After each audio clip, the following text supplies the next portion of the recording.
సామాజిక అస్త్రం number one number one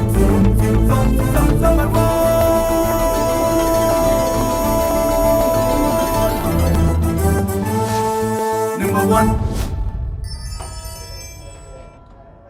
ప్రతిపక్ష నేత హోదా ఇస్తేనే శాసనసభ సమావేశాలకు హాజరవుతానని ఇన్నాళ్లు భీష్మించిన వైసీపీ అధ్యక్షుడు పులివెందుల ఎమ్మెల్యే వైఎస్ జగన్ ఎట్టకేలకు మెట్టు దిగారు. సోమవారం నుంచి మొదలవుతున్న 2025-26 వార్షిక బడ్జెట్ సమావేశాలకు వైఎస్ జగన్ తన ఎమ్మెల్యేలతో కలిసి హాజరు కానున్నారు. తొలి రోజు సభలో జరిగే గవర్నర్ ప్రసంగానికి వీరంతా హాజరవునున్నారు. గత అసెంబ్లీ ఎన్నికల్లో జగన్ పార్టీకి 11 సీట్లు లభించిన విషయం తెలిసిందే. దానివల్ల ప్రతిపక్ష హోదాను జగన్ కోల్పోయారు. కొత్త ప్రభుత్వం ఏర్పడి అసెంబ్లీలో ప్రమాణ స్వీకారం చేసినప్పటి నుంచి జగన్ ఆయన పార్టీ ఎమ్మెల్యేలు సభకు వెళ్లటం లేదు. అసెంబ్లీ నిబంధనల ప్రకారం వరుసగా 60 రోజులు ఏ కారణం లేకుండా సమాచారం ఇవ్వకుండా నిరవధికంగా సభకు గైహాజరైతే సభ్యుల సభ్యత్వం రద్దవుతుందని సభాపతి చింతకాయల అయ్యన్న పాత్రుడు, ఉప సభాపతి రఘురామకృష్ణంరాజు అధికారికంగానే స్పష్టం చేశారు. దీనితో శాసనసభ సమావేశాలకు హాజరవుదామంటూ శనివారం జగన్ కు శాసన మండలిలో ప్రతిపక్ష నేత బొత్స సత్యనారాయణ సూచించినట్లు తెలిసింది.